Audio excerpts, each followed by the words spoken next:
Welcome to Kindley Technical Academy, Coffeyville's project-based learning facility. Our project-based learning program is 100% student-driven, from the students simplifying and grouping their standards to creating their own projects that are centered around their interests and their career goals. I have a timeline of all my projects for the year, and I've made it where it's revolved around my interests and what I like to do, like writing and working with kids. Even though the Kindley Technical Academy is a part of the regular high school, when students walk through the doors, they are no longer in the typical classroom setting. They are transformed from students into employees, where they manage their own time and workload. PBL is treated like a workplace, and we hold our employees to high standards. From day one, students are given an interactive employee handbook where they watch orientation videos that help ease the transition from the regular classroom to the project-based learning classroom. The teachers, or bosses as we like to call ourselves, hold weekly staff meetings, conduct quarterly performance reviews, and even offer employee bonuses. Our goal is to hold each student to high standards, help with pacing and guidance, but not to micromanage, if we can help it. The PBL workplace is something you wouldn't find in a normal classroom. It gives you more freedom than a normal classroom would, and it allows you to unleash your creativity and show off your interests in ways that you couldn't really think of at a normal school environment. And I think that's amazing. Not only that, but it also gives you a challenge, and it's also preparing you for the outside world and when you might actually get a job, and it's getting you ready for something you're going to experience probably in the future of your life.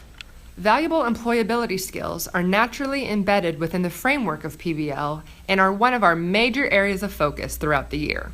Employability skills are brought up from day one and are reinforced daily, from our sample projects at the beginning of the year to quarterly performance reviews, and are required to be brought up in every student reflection. Our vision at the Technical Academy is to produce responsible, well-rounded future employees, and we believe our focus on employability skills helps with this vision. Employability skills are emphasized in PBL because not only are we graded on how well we do on our projects, but we're graded on how well we are employees, which is preparing me for the business world. Because of that, I know I'll be ready for my future career whenever school is over, instead of just knowing how to follow a long list of rules, which isn't how real life works.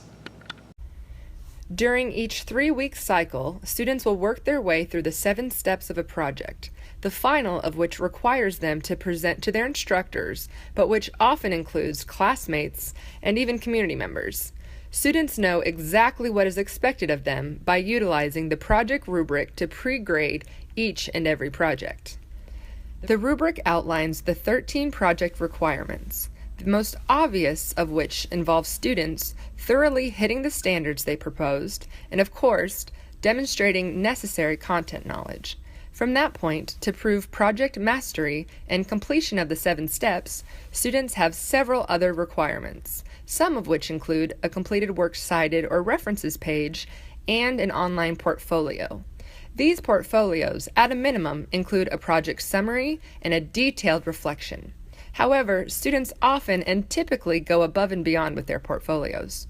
Student reflections include what was learned, in addition to an in-depth look at personal strengths and weaknesses, and our favorite, employability skills.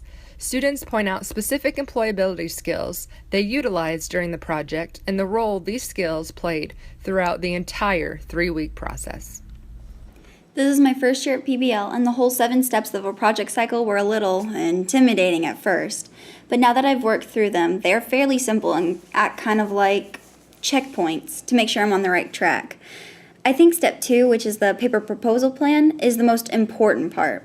That's where I sit down and propose my ideas to my teachers. Once my ideas have been approved, I'm much more confident in my ideas and the fact that I'm on the right track to hitting my standards. I also like the online portfolio, which is part of step 6. I always go above and beyond in my portfolio. I add lots of pictures and really personalize it and try to have really thorough reflections. I enjoy being able to look back on the past projects and see the work that I've done over the semester. Ultimately, PBL comes down to student choice. Students get to choose which standards they hit, when they are going to hit them, but most importantly, they are the ones figuring out how. At the Field Kindley Technical Academy, students have the opportunity to explore things outside of the classroom through various project options like work-based learning and field experiences. School is no longer about seat time, but about showing skill mastery and allowing students the time and liberty to explore their interests and passions. Even though they still need to hit 100% of the required standards, how they go about doing so is completely up to them. This freedom allows for students to achieve a higher level of thinking by applying core standards and concepts in a manner that is purposeful to them, and we hope aids in a retention they may not otherwise see in the traditional classroom. My favorite project would have to be Quinta and the Ladder to Forever. It was a little children's book I wrote for English 11, and it hit about 12 or 10 standards. And the whole reason why I wrote this book was because I love reading, especially as a little kid. But since I am Black, I never much saw characters that looked like me. I never really connected in that sort of way until like 5th or 6th grade, where I kind of lost passion for a bit in that grade. And so I wrote it. And I had to contact the elementary school to see which kindergarten class was going to let me read to them. It took me a long time to write it even, because I had to go through the whole formatting process of making a physical book, of drawing pictures, of formatting it into sentences so kids could read it too. And then when I did go present it to the little kids, it was a really big hit. They even gave me tips and pointers on how to make it a better book, even like make it shorter, more vibrant pictures, space the letters out a bit differently, things like that, which was really cool.